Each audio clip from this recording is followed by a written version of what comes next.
各位朋友，大家好，我是来自马来西亚的旺仔，欢迎大家收看我的节目。这是我第一次做视频，如有错误，欢迎在评论区批评吵架，记得订阅、点赞以及开启小铃铛哦。那一年，我到了浙南大学就读工学硕士，在大陆留学期间，某一时刻，我遇到了她的容貌以及气质，深深的吸引了我。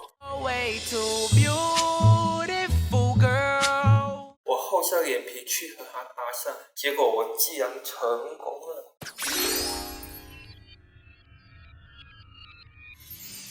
那一年的秋天，我们开始了情侣都做的事情，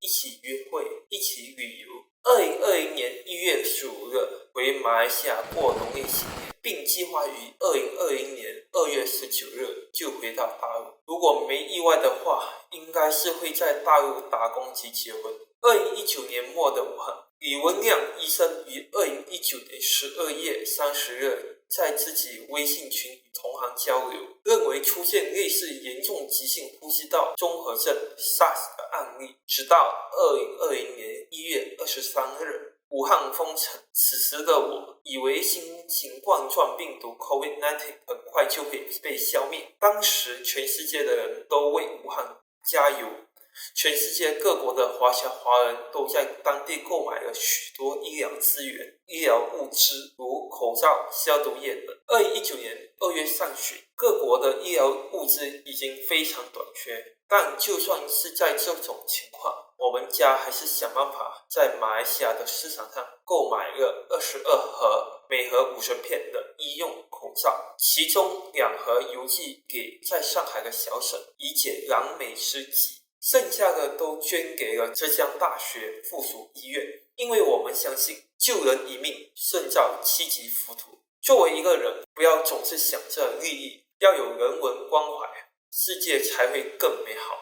万万没想到，新冠病毒的疫情持续至今都还没结束。2020年2月24日起，时任马来西亚首相敦马哈迪辞职，到2月28号，当时里慕尤丁成功出任新任首相。另外，从2019年2月27日至3月1日，来自不同国家的穆斯林朋友约16000人，在马来西亚吉隆坡大城堡清真寺进行塔累的传教活动，诱发群聚性感染。2020年3月上旬，马来西亚随之而来出现不同的感染群，加之新任首相上位，根据马克思韦伯的政权合法性，该团队的合法性令人怀疑。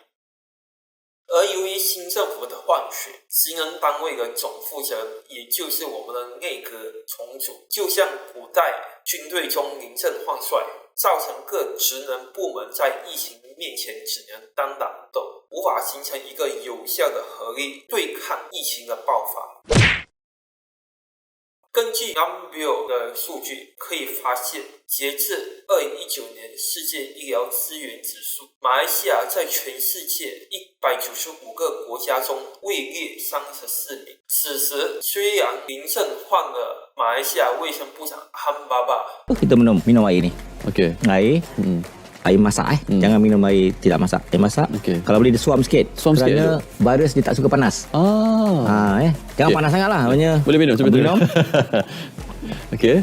Biar ada virus ni akan dinyahkan. Disingkir dan pergi ke perut. Dia kalau masuk perut ada asid, dia kalah. Kita akan singkirkan. Kena banyak minum air juga. Ya. Yang penting kita singkirkan virus di teruk, di kerongkong ni. Kerongkong kita. Sebelum dia masuk ke paru-paru. Stop it. Get some help. 但好在马来西亚卫生总监、马来西亚医学委员会主席丹斯利诺希山成为马来西亚抗疫队长，然后基于马来西亚有较好的医疗资源，算得上是如虎添翼，力挽狂澜。随后，中国环球电视网列出3位在抗疫表现杰出的医疗专业人员，分别为纽西兰卫生总监 Ash Ashley Brookfield、马来西亚卫生总监 Noor Hisham 以及美国总统首席医疗顾问福奇。该文告指出，这3位在应对疫情时表现专业、冷静，发表明确兼不具政治色彩的建议。2021年1月12日，经马来西亚最高元首苏丹阿卜杜拉陛下的同意，于当日在全马来西亚范围内实施国家紧急状态，并持续到同年8月1日。其实，在很多马来西亚人的眼里，认为存在王室是旧时代的产物，要适应现代的文明，不应该存在王室。但事实上，从马来西亚这一次政治危机及公共卫生危机中，王室实际上扮演着国家稳定器的作用。如果马来西亚没有王室的存在，那么这一次的政治危机极有可能会使用暴力的手段来争权夺利，最后苦的还是百姓。此外，王室的另外一个作用是可以抑制独揽大权的人为所欲为，避免大权在握的人造成像希特勒与斯大林的人间惨案。其实，不管是君主立宪制也好，还是总统制也罢，实际上其核心就是2点：宪政和共和。截至视频录制为止，中国大陆在马的签证申请服务中心大都处于停运的状态，除开放紧急人道主义和政务签，暂时没有提供其他签证的相关政策。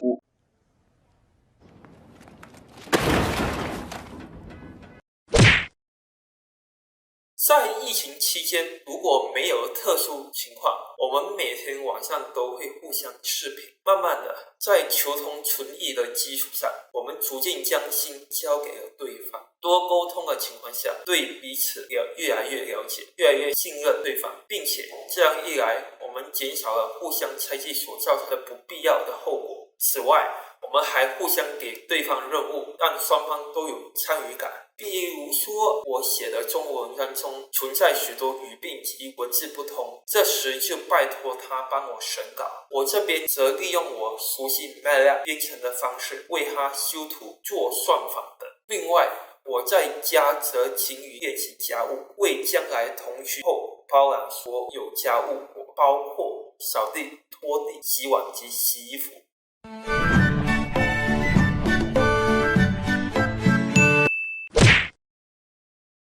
2019年，我在浙江大学认识女票。我是浙江大学的工学硕士，她是国立新加坡大学的文科硕士。在疫情期间，我在家，而她已经在上海当人民教师。事实上，这个经历也是让我提前体验情侣双方在一起后从事不同工作所遇到的不同情况。最核心在于，我们之间的三观或许不一样，但是否可以在争论及拉扯的同时，互相妥协及互相合作，达到最大公约数。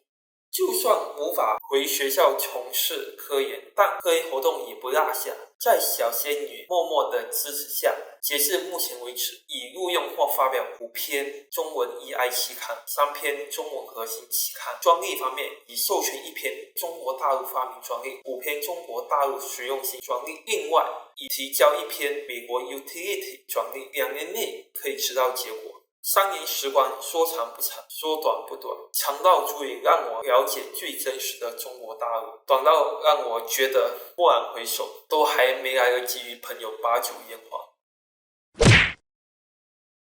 受新冠肺炎疫情的影响了全世界人的生活作息，尤其对于留学海外的小伙伴们，也有很多人无法正常的到达留学国家进行学习。但这绝望的时刻，请不要放弃自己，并且保持善良及乐观的态度，来驱逐身边及心中的刹那。谢谢大家收看。